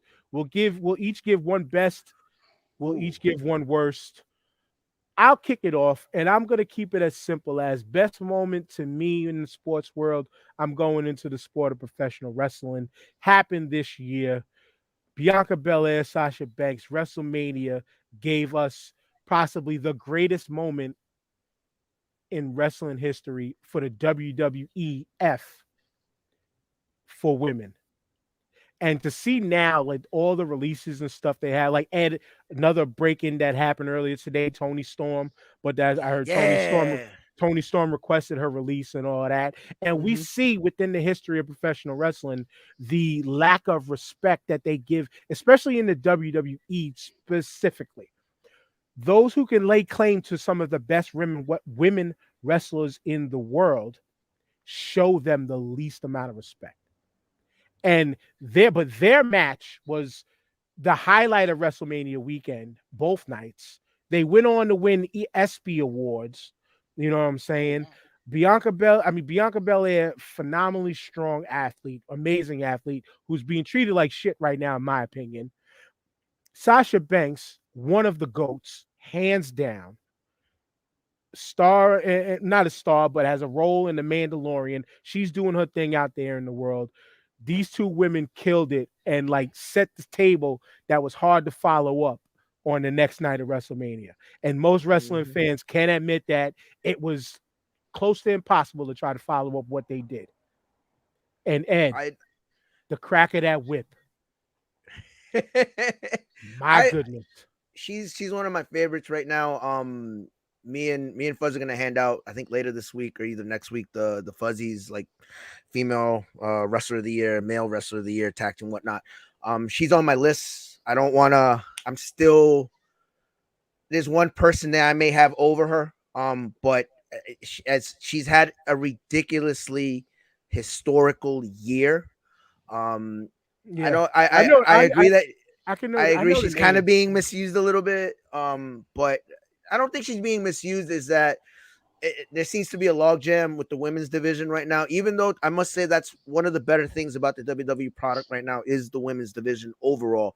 I think they have an excess of riches and talent that you can just kind of do side things with Bianca. Right. You know what I mean? But it goes to the utilization of wrestling, and even in their men's division, it's the utilization. Like that's where if I want to add a bonus good in wrestling, and I'm just keeping it there, that's where AEW has vastly improved. And to me, where that turning point happened was the Thunder Rosa Britt Baker match. After that match, it's been sky's the limit for the women in AEW. My biggest beef with AEW in its inaugural year was the women's division was not very deep. As hot as Penelope Ford is to look at, not exactly the best worker. And that's really improved light years in the last year. I have Thunder Rosa as one of my nominees for Female Wrestler of the Year. I have Britt Baker as one of my nominees for Wrestler of the Year. I'm a huge Serena Deep fan. And who knows, maybe Toni Storm goes there. With all the cuts that have been made between Ring of Honor and WWE, there's a wealth of talent for them to continue to build it. I think that's been one of the weaknesses where they have been steadily improving. Absolutely. Let's get a secondary women's belt, which they're on their way doing that right now. But yes, they do need a women's tag team belt, although the WWE has done a horrible job with their women's tag team division. But again, that goes back to the bad booking that we're talking about. But yeah, no, that's the one area I think where AEW needed improvement, and they've shown improvement by leaps and bounds. I know Fuzz hated Hikaru Shida. I love Shida. I think she's a great worker, and like she was the victim of having to carry someone like, no disrespect to Penelope Ford, because she's trying to do her thing, but they're not. There's a disparity in talent there where Shida had to carry a lot of the weight, especially during the pandemic. She should probably get more love from me as far as the Fuzzies nomination for Female Wrestler of the Year, but it's just between Bianca, between Britt Baker, between Deonna Purrazzo and Impact, who gets no respect outside of this, out of the bubble. A lot of people, like I listened to Busted Open, and a lot of them had her close, if not their number one woman, because 2 belts. Yeah, we're not going to expand female, too much further, but I'm just going to say really quick, she was female Kenny Omega all year. She was a belt collector. So there you go. But that was my TJ. Mine's is a little bit more personal. It's my New York Knicks making the playoffs. For me, finally getting their flowers. For Tibbs winning Coach of the Year. You know what I'm saying? And Julius Randle having an outstanding season. Of course, we all know that was a splash in the bucket right now.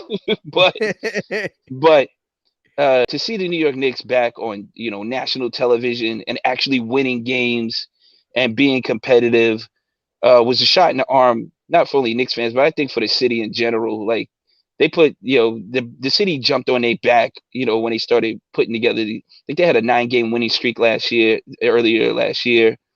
And you could see like the buzz in the city, like the Knicks were like back. So that was my one of my best. I haven't felt that feeling since the '90s. So to recapture that type of feeling for my basketball team, I really appreciated that. I have a friend who's from Texas who never got to experience what it's like when the Knicks are good. She discovered meaning like you knew the vibe, Yeah, and I'm aging yeah, ourselves. We're from the yeah, '90s, right, when Ewing and Starks, because it's I'm a Nets fan, but it's hard to argue. And I'm a Nets and Mets fan, to put it in perspective. But you'll never hear this argument out of me. The Yankees and the Knicks own this town. Then probably the Giants. But the Yankees right, and the Knicks own this town. That's just, you can't change that. It is what it is. That's the tradition. And to my friend's point, she noticed the vibe of the town change as the team improved. She'd never seen the Garden that rocking since like the '94 team. She's a Houston fan. So but she hasn't seen that vibe since when she was a kid. The crowd rocking. That right. said, she did get a kick out of the silence when Trey Young did Trey Young. Of course Not we did. trying to disrespect you, TJ, but again, No, it goes to no. the vibe of the town. The town feels different when the It Knicks did. are good. It It did. does. Absolutely, And absolutely. you want to know what that was? That was the desperation for wanting to see winning. Yeah. That was like TJ mentioned. That was about fucking time. Yeah, Like but that's also it. it So also it also speaks to like the blue collar people in this town. Like, Knicks are built on like defense and grinding and hustling and playing hard. That's all we want. And we respect that tremendously. And that's what we got last year. Like they were a top 10 defensive team. They hustled, they dived on floor for balls and stuff like that. All that shit matters. And that's what in the epitome of New York basketball is. And that brings the whole town, like you said, it brings the whole city up. No matter where you are in the city, it brings the whole city up, and it brings people together, whether they like it or not. It brings people together, and it's just a great overall feeling. I love that feeling when the Knicks are doing their shit. You know what I'm saying? Yeah. Like Word up. poke your chest out. Word up. Now, Ed, your best moment in sports this year. oh man, I kind of had to do a quick Google search to remind myself, because like the years are starting to melt together as I get older. Mm-hmm. But I'm gonna go with my gut. The Summer Olympics were this year, right? Yes, yes. It felt like Okay. it was last year too. Yeah, no, I just want to make sure. I got to be It honest, was this year.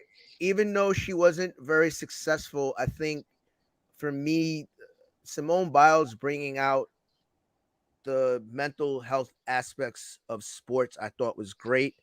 Um, Also the fact that she just showed up, not really in the best place mentally, and she shat a bronze. Was it a bronze or a silver? Like she showed up and got a bronze without even trying, type of thing, without her being 100% there. I learned what twisties were from all of my friends that done gymnastics. It was very educative, the whole Simone Biles experience. And I think that was my favorite moment because I felt like I was learning. And I think I'd like to think people were also learning. Um, we put these people on a pedestal. In a lot of ways, these are like real life comic book, what professional athletes do, or in amateur, because it's Olympics. Only 1% of humans can do that. There's a reason they're pros. From high school, you only 1% go to college, and from that 1% grow pro. And to do it at that Simone level, Biles, you're talking a Pele, you're talking a Bill Russell, you're talking I'm trying to think of a 1950s Yankees where all they did was shit rings. You know what I mean? Right, Like, right. it's such a Yogi rarefied Berra type air. shit. Yeah. Yeah, yeah. And to have her be so humble and even dealing with the backlash of it, I think it was very educative and informative. One, of the masses are asses, going back to that again. But two, like, yo, these people are humans. They're mortals. They're not pixels on our TV. They're not video games. They're not gambling stats. They're not fantasy league stats. And she, in a lot of ways, humanized athletes. And it's not just her success on in the Olympics that I admire about her this year. It's how she handled everything this year. because Mhm. people were like, well, if you weren't prepared, you should have stayed home.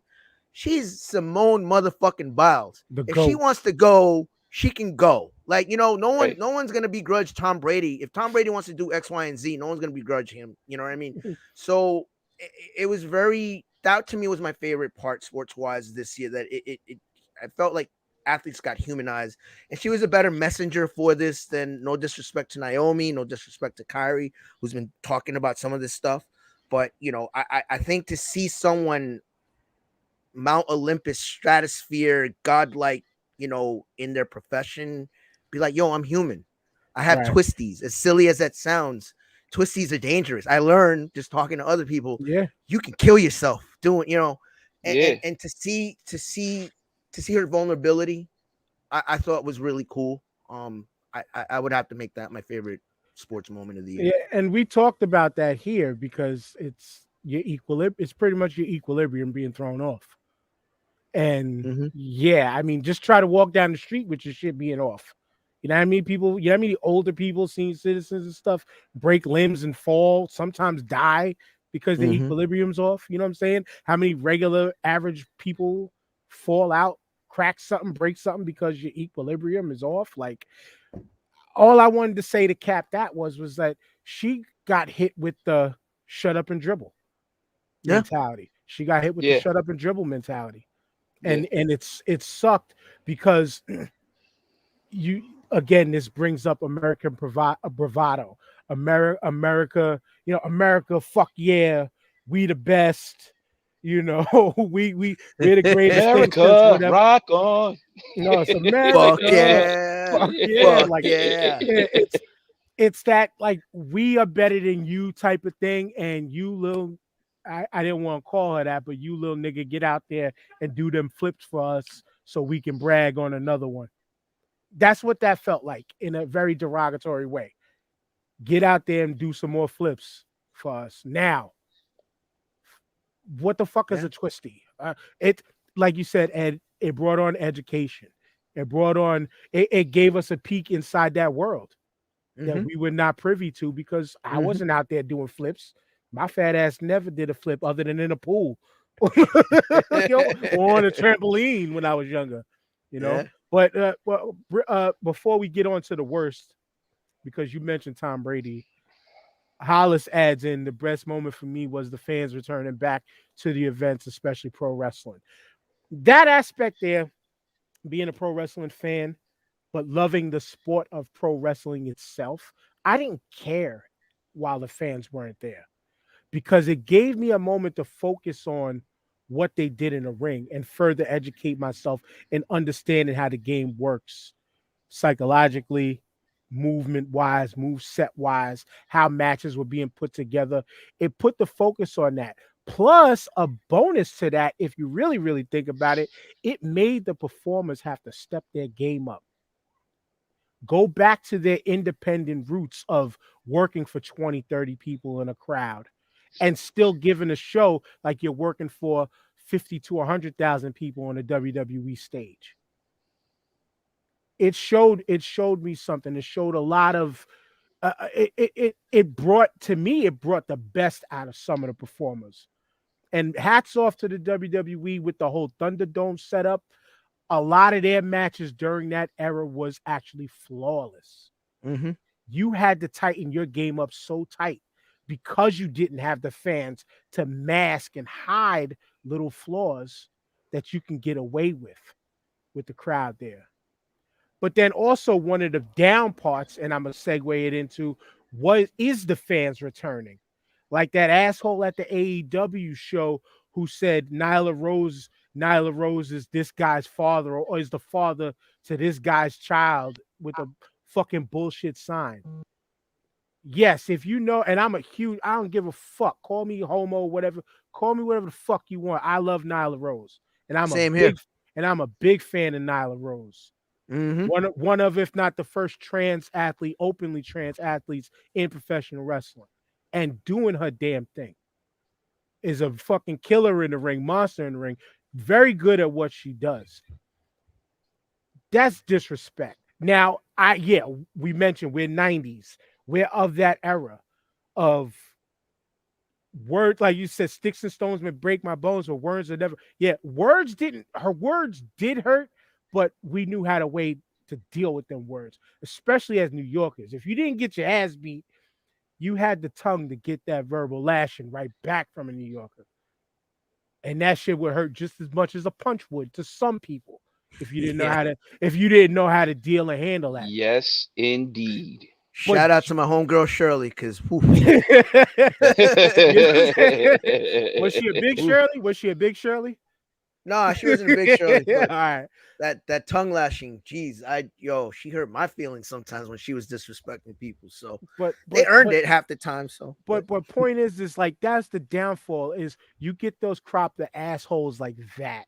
You get that asshole who ran in on Seth Rollins in Brooklyn, right in Brooklyn, and then was on fucking TikTok and Instagram on his stories, fucking jibber jabbering over some bullshit, talking about he was talking to a fake Seth Rollins page, talking about the WWE put me in the storyline. They were supposed to give me tickets and yada yada, straight bullshitting.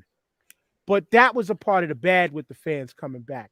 But my bad is watching Tom Brady win another Super Bowl. That was my and it's just jokes. It's not really joke. It's just jokes, but I'm just throwing it in there as my bad. It's no hate. The GOAT at quarterback, the best winner in the NFL, I'll give you that. To me, the best quarterback that I've still watched play the game on a scientific level is Peyton Manning. But Tom Brady, hands down, the GOAT NFL quarterback. Best NFL player, I will still never say that. But that's my bad of the year. Watching him win, because watching the Bucs win reminded me of the Bucs beating the Eagles in the NFC Championship back in the early 2000s. But it was also a joy to see Byron Leftwich get one, Bruce Arians get one. What's his name? Todd Bowles was a part of that staff. They got, and Bruce Arians very heavily favored hiring black coaches. Yes, because of his indeed. upbringing.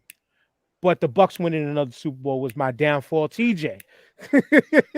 The worst, I got to go back to what Ed was talking about Simone Biles, the backlash she received for pulling out of the event from people who weren't even the best at their job, or people who had never participated, or non-athletic asses out here who get winded walking up a flight of stairs. Like, what the fuck are you talking about?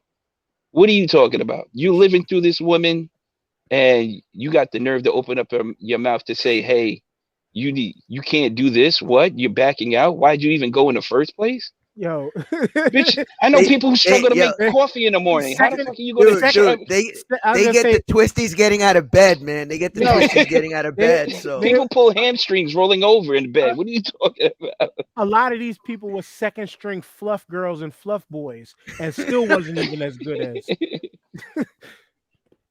that just bothered me to no end. I was like, even when you played sports, I don't care what level you played sports, there was always going to be, you always knew who the best were, and you always knew where you stood in that level of competition.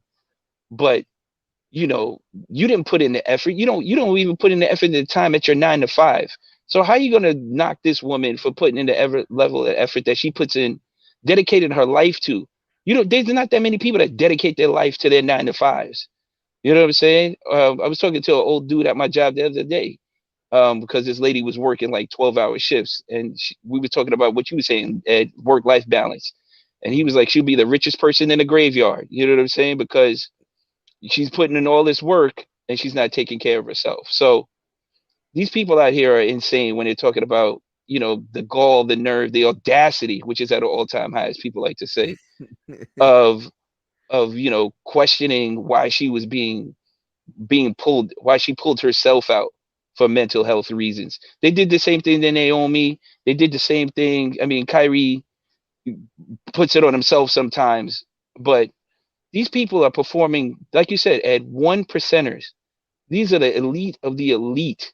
You will never experience the highs or the lows of what these people go through on a daily basis just to be where they're at. Not only to be where they're at, to maintain where they're at. You can be at the top and you can be there for a quick minute. These people were there for years. You know what it takes to maintain that level?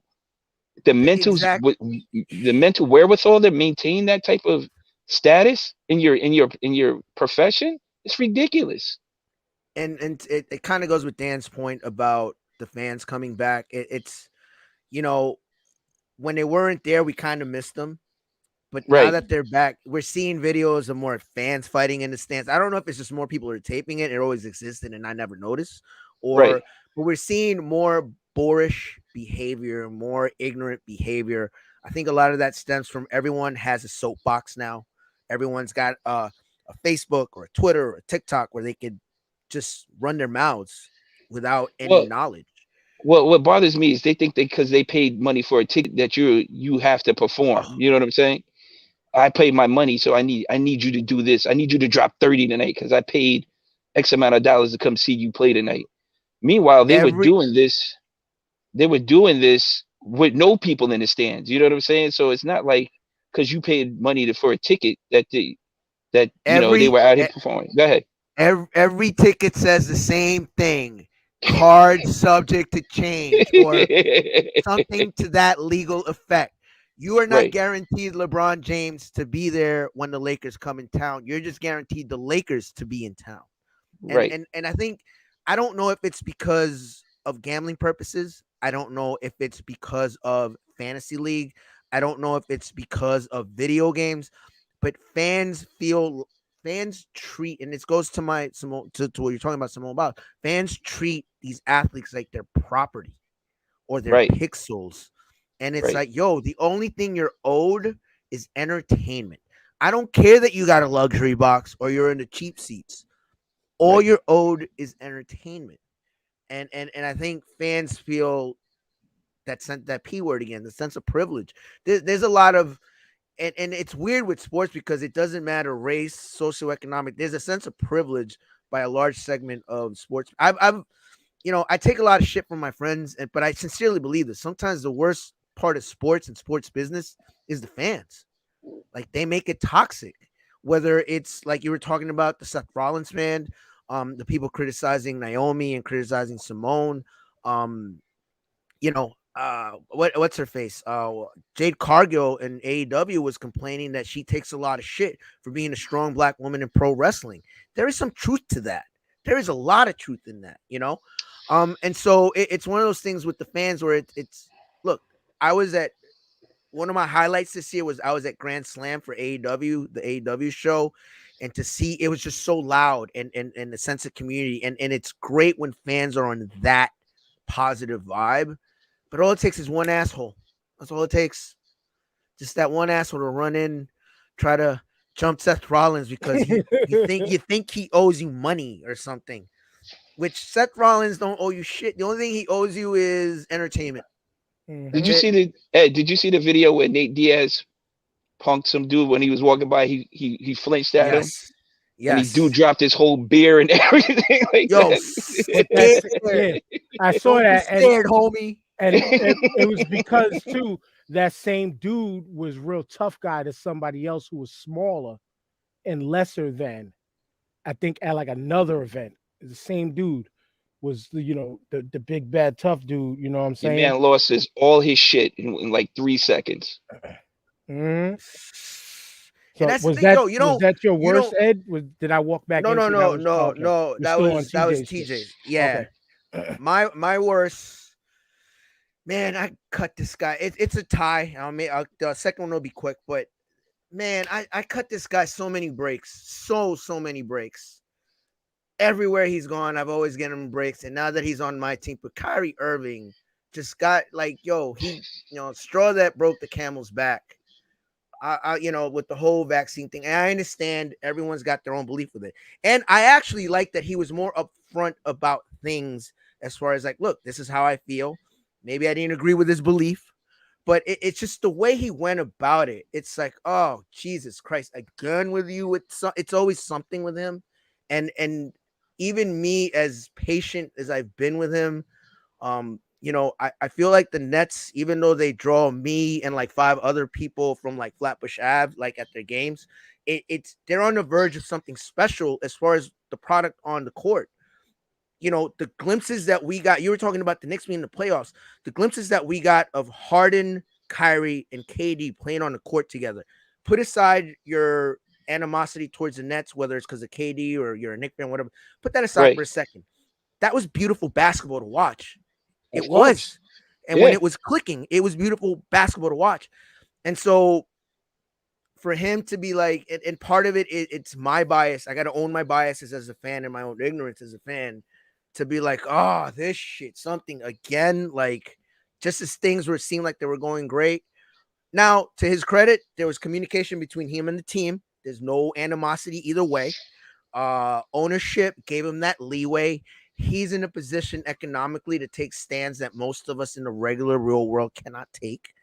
And so, but it's the frustration of Kyrie Irving. It's like, dude, and the blessing in disguise is we got Patty Mills step up big time for the Nets. I've always That was been a a huge huge Patty. signing. That was a I've huge signing for y'all, bro. listen. And they did that with Kyrie in mind. I hated losing Spencer Dinwiddie to this day. I'm a Spencer fan to the day that I die. I love that man because he kept things afloat for the Nets when things were bleak, when they had no draft picks, the cap was crap, whatever. And he gave me a reason. I think it's the most fun I've had watching basketball was them as an 8th seed, just because it was him and Karis LeVert carrying this team. And so to have Patty Mills step into that role, man, like you said, I props to Sean Marks having that in mind that, Kyrie's Kyrie. And Right. listen, Nets don't get KD without Kyrie. I understand. And now that KD's locked up for the foreseeable future with he resigned. Yeah. Now listen, it's time. This isn't, for me as a fan, this isn't working anymore. And Shit'll get off the pot. Shit'll get off the pot. I don't want him back. I don't want him. I don't want an offer. I want to ride out this contract. He still has the player option. It was great doing it's one of those, hey, look, we tried. It was great doing business with you. Must be to do. It just is what it is. Like, that's how I feel as a fan. And trust me, I've been very patient. I think you guys have seen in the chat room, I've been defending this guy through thick and thin. But it was just one of those things where it's like, oh my God, like of all things, like this is the hill you're trying to die on. But I see, I'm still on Kyrie's side on that, but with the whole vaccine thing, even though again I mentioned to my dismay, not dismay, but against my will had to take it right. in some respects. I feel his point, and see, Kyrie stood on the side that I stood on when it came to this. If I had his kind of money, or as I put it, because city employee life, if I had 10 to 20 grand in my account to sit home and chill, now right now we got that's down payment house money that we can't play with. But if I had it in my bank account to have sat and chilled, I would be home right now sitting and chilling, just on my morals of no, I'm not ready to do it right now. Now, yeah, Kyrie. The only thing that I feel I get, because people were kind of anti him and how his stance was being taken on it, like him talking about, I want a plant-based version of the thing, this, that, and the third. You know what I'm saying? Like, he wants options, just like everybody else. Absolutely. But also, too, we want some sense to be made out of this. Well, we briefly mentioned in the beginning a bunch of different things. Like I mentioned, the CDC just changing rules now all of a sudden on quarantine limits and all of that stuff. Like, we want some sense to be made out of this, and I feel where Kyrie stood on that, and he had the money to sit his ass home. So let me ask you. But the irony, real quick, and then you can ask me the question. The irony of, oh, we need you back because it's now affecting our bottom line. All of a sudden, you took this hard stance with the rest of the world. Get vaccinated or else. No, we're not going to have it because, let's make us look like we are the shining superstars in support and everything that's going on behind this. All well and good. I'm cool with that if that's how you choose to represent and live your shit. But now you need his ass. And now you want to let him back and play under the NBA's rules? No, you should have stood steadfast in what you believed in the beginning. Or you should have let that man rock out under NBA rule from the beginning. See, now Was my only counter to that is that it was never a confrontational relationship between the Nets and Kyrie. There was always communication. It was always like, No, listen, that's yeah, what. it and wasn't so it wasn't a Ben Simmons situation, basically. You know, exactly, No, exactly. and I totally agreed with you, Ed, on that part. There wasn't conflict. I'm not saying it was conflict. But I'm just talking about the organization with the flip this flops is on, flip flopping. to defend the flip flop slightly. I think it got to a point where with the Nets got hit so hard with COVID, they needed bodies. Now, unfortunately, they had the luxury of having Katie and Harden and all these pieces like Patty Mills and Blake and Aldridge, where it's like, okay, we can afford. It's a luxury of it's a luxury we can afford to let talent like Kyrie sit and have a good relationship. What happened was they were starting to get guys off the basketball courts of Flatbush Avenue, G leaguers and whatnot, and it's like he's still an employee. And it's like, dude, we kind of need you now. It's one of those situations we need a body. Just even if it's to sit at the end of the bench, with a mask on, they needed a body to fill out a roster. So I think that's kind of where contractual obligations, where they kind of hit into like, dude, we respected your space, but we kind of need you right now.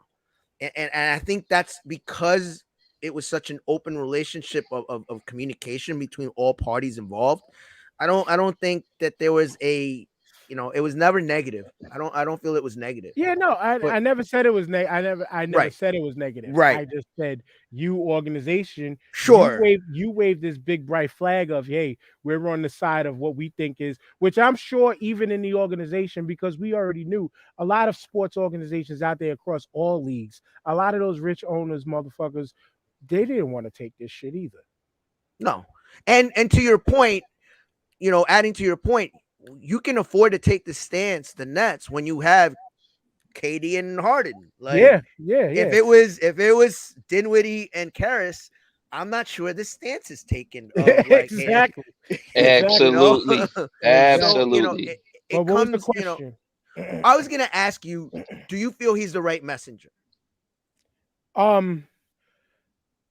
No, I will only say no because shout out to our good brother Will Strickland as he coined him the name World Be Flat. And I don't believe in trusting nor believing in anybody who thinks that this obtuse, not more oblong globe that we live on, because the earth is not round. The scientists will tell you the earth is not round, but we are not on a fucking turntable. This world is not a fucking Technique 1200 that spins 45s and 12 inches at 33.3 RPMs and 40. No, we are not on a record player. We are not, hey DJ, would you play that song, Keep Us Dancing? We are not, no, this earth is not flat. So no, that's the only reason why I wouldn't trust a person like him. And he's not the messenger, but for his sport, he is the messenger Fair enough. because it's just NBA. But as a global ambassador messenger kind of level, no. And to keep it real, I mean, no celebrity has been a messenger for me for years because the internet is such a vast place that even though we talk about the vaccine and we talk about the virus and all of that stuff, everybody says, oh, everybody's a researcher because of the internet.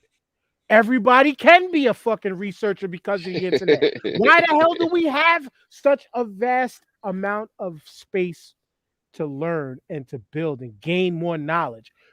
The internet is here for that. It's more than just sit here and talk shit. You want to go learn something, go look that shit up. Bringing up TikTok once again. 2 accounts I follow. These guys bring up websites and shit that you could find some of the free shit.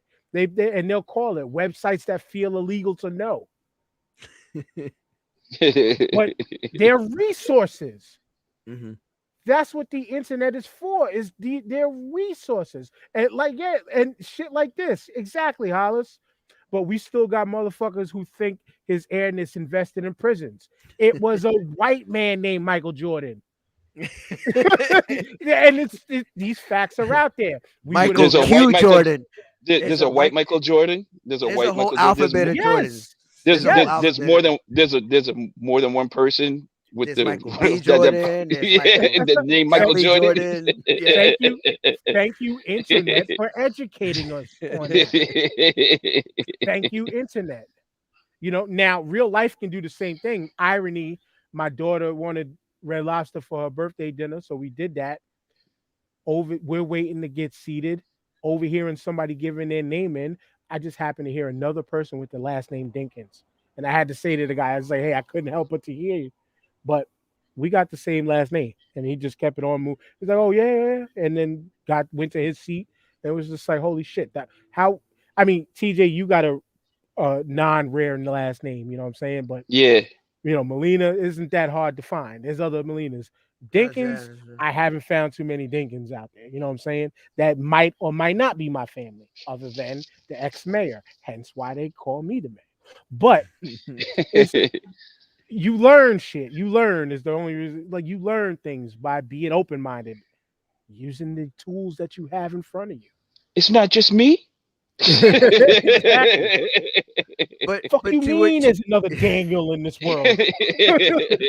But to what you were saying about Kyrie and why I placed him as my worst part, it's just the accumulation of things. It just got to me. It got to me as a fan, and I admit it's selfishness on my part, which brings me to my draw, the other one negative. What you just did was told Kyrie, shut up and dribble.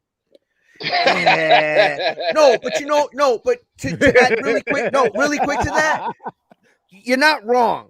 But to that, the minute he took the stance, I'm like, oh shit, here comes Ben Shapiro and Tucker Carlson and everything that comes with his stance.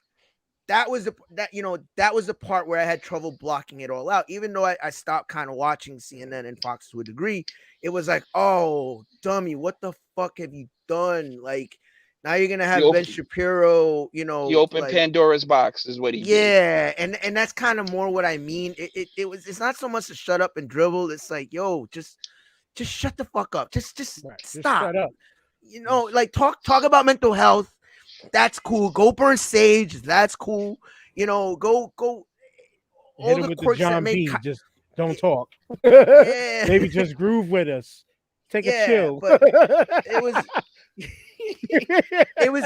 So I admit it's selfishness on my part in moving the goalpost. That essentially, I guess I got a cop, please. But essentially, I was like, shut up and dribble, Kyrie. I guess that's. I gotta own it. My second one is actually also selfish. Again, Summer Olympics. I'm gonna get into my very America fuck yeah attitude. The women's team getting bronze medal, the women's soccer team getting bronze medal, bugged the shit out of me because the women's soccer team shows up and shits gold. They shit World Cups. This is what they do. They are the New England Patriots. They're the New York Yankees. They're the Lakers. And for them to come out with I'm okay with Simone Biles getting bronze. I was not okay. It was so lethargic, their performance.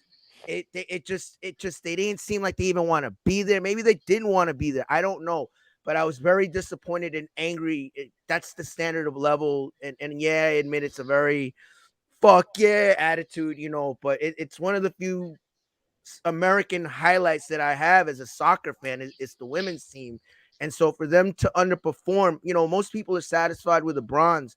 Canada would have been happy with the bronze. I think that's who they played in the bronze game. Nah, man, that shit's unacceptable for Team USA. So again, and that's selfish on my part. So I admit both negatives were shut up and play selfish on my part. I gotta own it. So I gotta own. I'm all about owning my hypocrisies. I'll own my hypocrisy. I'm a hypocrite. So I could dig it, man. Like it feels as bad as my Yukon Lady Huskies not playing up to normal expectations right now. But shout out to Dawn Staley in South Carolina. Love Dawn Staley. Absolutely killing it right now. But it just feels the same. Like you play for Gino Auriemma, you expect to be number one, number two. Yes, there's a high standard. Yes. And you talk American men's soccer. Yeah, fuck them. They just shit. Whoa, slow down. Hey, nope, be a little nicer, man. Nope, never. Shout out to my boys Nick and Augie, but they know how I feel about that. I always I get on love them. our team right now. Oh my god, I love Christian Pulisic. Woo! Winter Soldier, now Captain America. Yo, I'm saying. Yeah, that kid's supposed I to be the truth. I heard about him. he's I mean he's not Messi or Ronaldo, but he's good. He's good. Mhm. He's really good. He's probably the best player we've ever seen. Right, in a wise. long time. Yeah, No, Yeah, right. definitely. It's a matter of he gives hope. One of them Yes. words Yes. that America loves, hope. Yeah. Yes. Dream. Yeah. I mean, we won't get past the quarters, or We if ain't we gonna- get into the quarters, yo, if we get into the quarters, I'm throwing a parade at Flatbush Avenue. Fuck that. We ain't gonna get past Trinidad.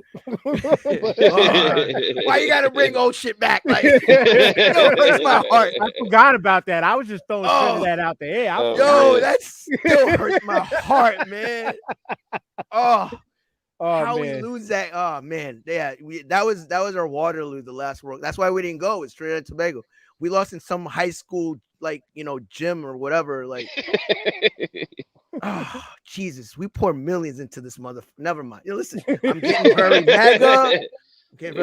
Let me shut up. I'm still trying to get a job. So, Let's move on. Let's move on. So Yes. AK fill out his resume, Dan. Don't, Please. Yes. I was gonna say, don't reach to the right and grab that hat. Be chill, man. Be chill. But yeah, I mean, shit, man. I think we got a good grasp on everything that happened in 2021 because if you really think about it, it really wasn't that eventful. It really wasn't.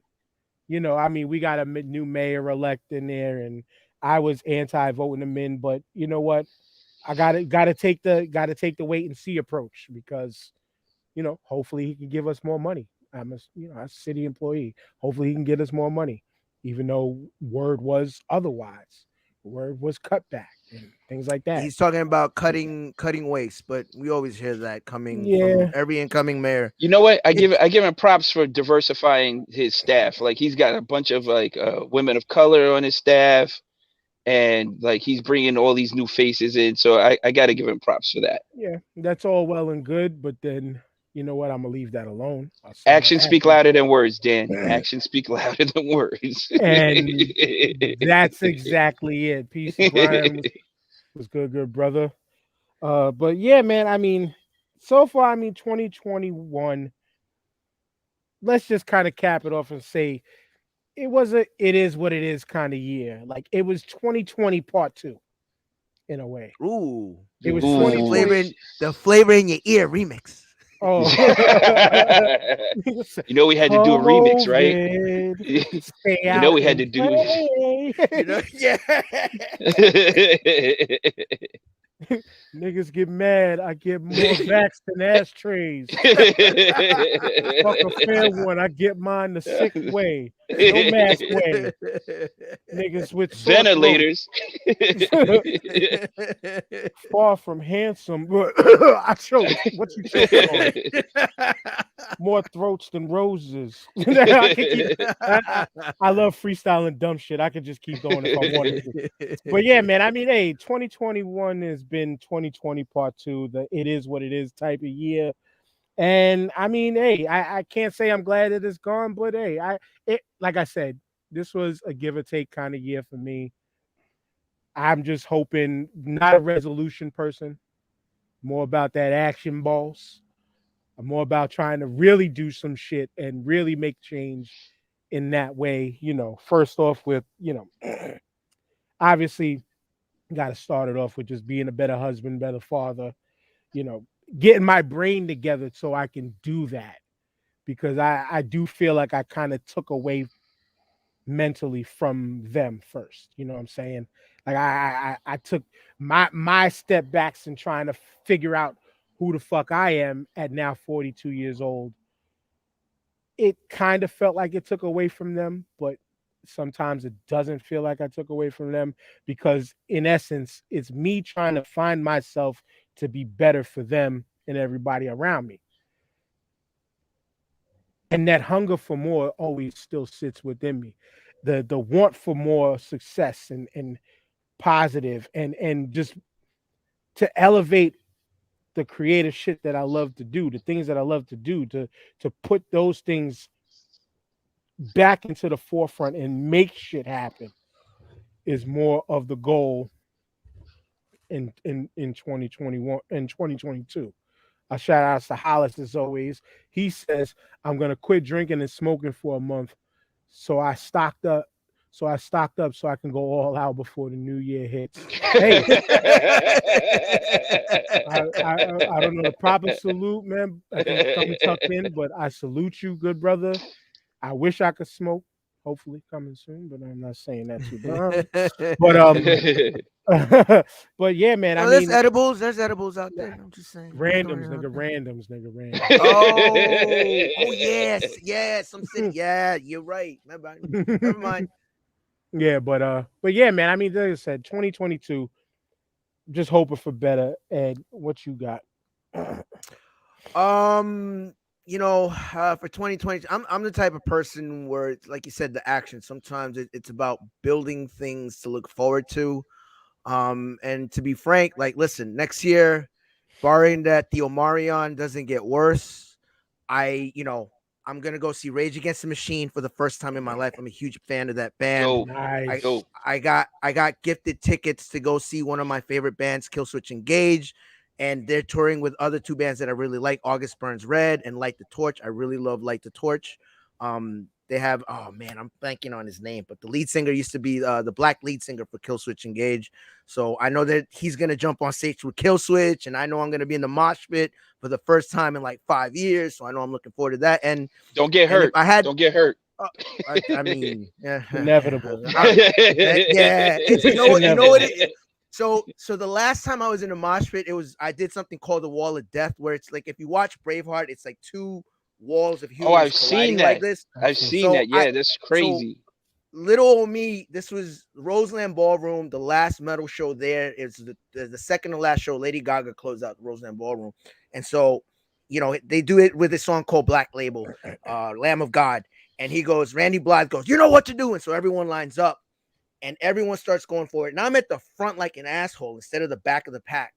And I took this shot to the nose, but you can't go anywhere because you got this massive collision of bodies all over the place.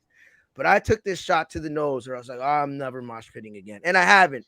But because of because of 2020 and the remix, I'm looking forward to being in a mosh pit and get a lot of that energy out of there. And, like, I need to get that energy out of. I haven't been able to go release the hounds, release the Kraken. Yes. But the other thing I'm looking forward to, and if there were a WrestleMania sign, I'd be pointing like this, because I'm going to Mania. I'm going to Dallas. I'm going to Dallas. I already won the Royal Rumble. I'm going to WrestleMania. Yep, got tickets. Nice. I got gifted those 2 nights. Like I said, I'm blessed to have the support system that I do.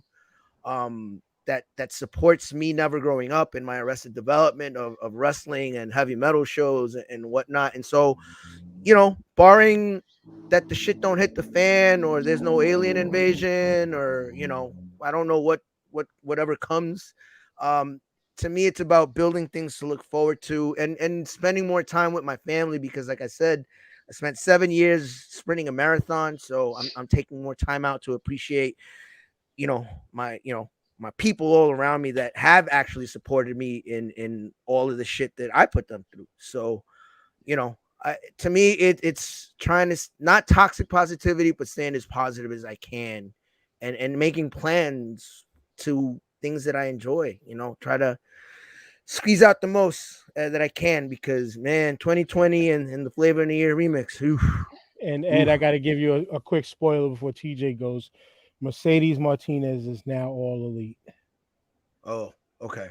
Nice. I like her. She got knocked the fuck out though at NXT, but I like her. It was a non-kayfabe kick. Like the woman that hit her didn't miss. Hit her flush in the face. And I'm talking like a spinning back kick that you would see usually in UFC. And sometimes when you have like stronger wrestlers, they'll do a little catch can, they'll get a little snug in there. That was beyond snug. She fell like a fucking demolition. Just you got to look up that video. NXT Mercedes. Yeah. Hey, I got that. It's on you now. You know what? 2021 wasn't bad. It wasn't great. It can get the fuck up out of here. Uh, 2022 is all about the follow through, man. I'm a procrastinator.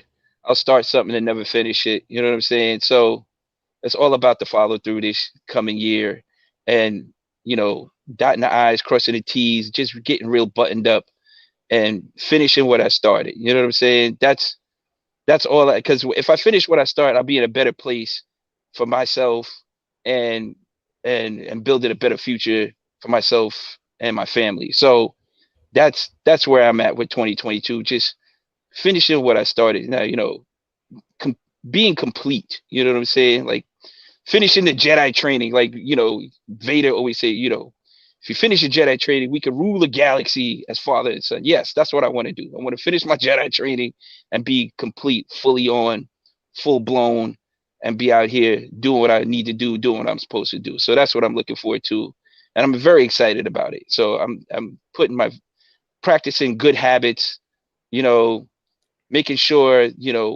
I do what I say and say what I do, and it's all about, like you said, Dan, being about that action. So that's all I'm about in 2020, just being about that action.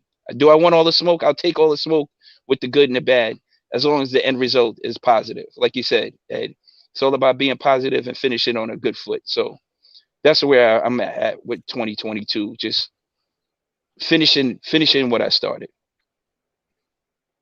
So get on the good foot. That's it. That's it. That's the only foot I got left. Shit. Word up, man. But this was dope. This was a great way to cap off the year. We might be back this Sunday to kick off the new year, possibly, if we're down for that. It'll be what, January 2nd? No, it'll be January 1st.